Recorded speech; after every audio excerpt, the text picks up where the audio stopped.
और अगर ऐसे समय में कोई संत, कोई महापुरुष का जब दर्शन हो जाता है तो तुरंत उसको मोड़ के, उसको अच्छी राह दिखा के उसका जीवन वो धन्यमय बना देता है, विकासमय बना देता है।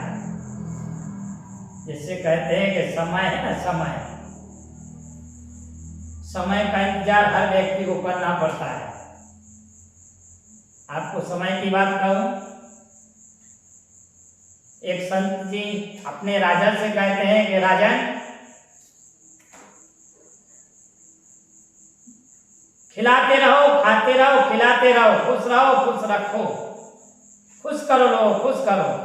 तो राजा को चिंता हुई कि महाराज श्री, अगर मैं सब लुटा देंगे तो क्या करेंगे, फिर फिर नहीं रहेगा तो क्या करूंगा।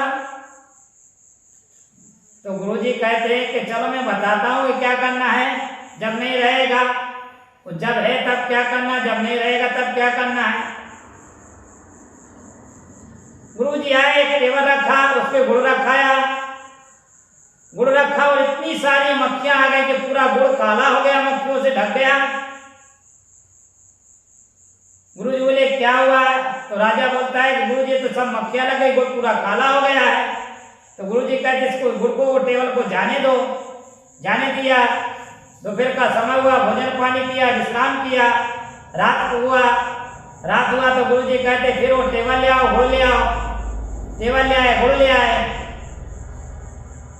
रखा तो एक भी मक्खी नहीं आई। तो गुरुजी कहते राजन मक्खियां क्यों नहीं आ रही? तो राजा कहता है गुरुजी अब मक्खियां नहीं आएगी। क्यों नहीं आएगी? कि रात हो गया है, रात में मक्खी नहीं आती। तो गुरुजी कहते हैं कि राजन दिन है तो खा ले और खिला दे, रात पड़ जाएगी तो तेरा सब पड़ा रहेगा, कुछ नहीं आएगा काम में। देख रात पड़ गई तो गुड़ में एक भी मक्खी नहीं है ना। इसी प्रकार जब मनुष्य का कहते हैं कि समय आता है तो कितना भी कुछ भी हो उसकी चारों तरफ जय जयकार होती है। जब व्यक्ति का रात हो जाती है, दिन चला जाता है, रात आती है, तो वही व्यक्ति बाजारों में घूमता तो कोई सीताराम भी नहीं करता है।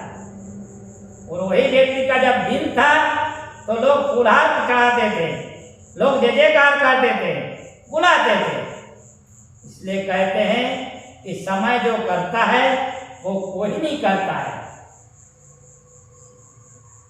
इंसान को हंसना ही सीखना है, रोना तो समय सिखा ही देता है। इंसानों को क्या सीखना है? मनुष्य को हंसना सीखना है, रोना तो ऑटोमेटिक समय सिखा ही देगा। समय आएगा तो कहने नहीं पड़ेगा क्यों रो। इसलिए जब आपके हाथ में भगवान ने प्रभुता दिया है, जब आपको कुछ सत्ता दिया है, कुछ धन दिया है, कुछ ज्ञान दिया है, तो क्यों दिया है? समाज सेवा के लिए। समाज की सेवा करके कीर्ति पाओ। कीर्ति में परमात्मा का स्वरूप है, क्योंकि भगवान ने खुद कहा है कि कीर्ति मेरा स्वरूप है, कीर्ति मेरी शक्ति है। तो कीर्तिवान कौन होता है? जिसके पास पुण्य का खजाना है, जिसके पास सत्कर्म है। कर्म जो है, कर्म भाग को बदल देता है। मनुष्य कर्म से भाग बदल सकता है और ना कर्म करने से भाग को भी बदल जाते हैं। आपको भाग में लिखा है अच्छा अच्छा भोजन लिखा है, अच्छा अच्छा ऐसा सुख लिखा है, आप नहीं उसको उपयोग करोगे तो आपका पड़ा हुआ सामने का भोजन भी खराब हो जाएगा। और आपके भाग में दुख लिखा है और आप कोई अच्छे सत्कर्म कर रहे हो तो दुख भी साइड में हो जाएगा। क्यों? कि कर्म प्रधान विश्व रच राखा, जो जस करे सो तत्पल चाखा। कर्म से क्या नहीं होता है? कर्म भाग्यों को बदलते हैं।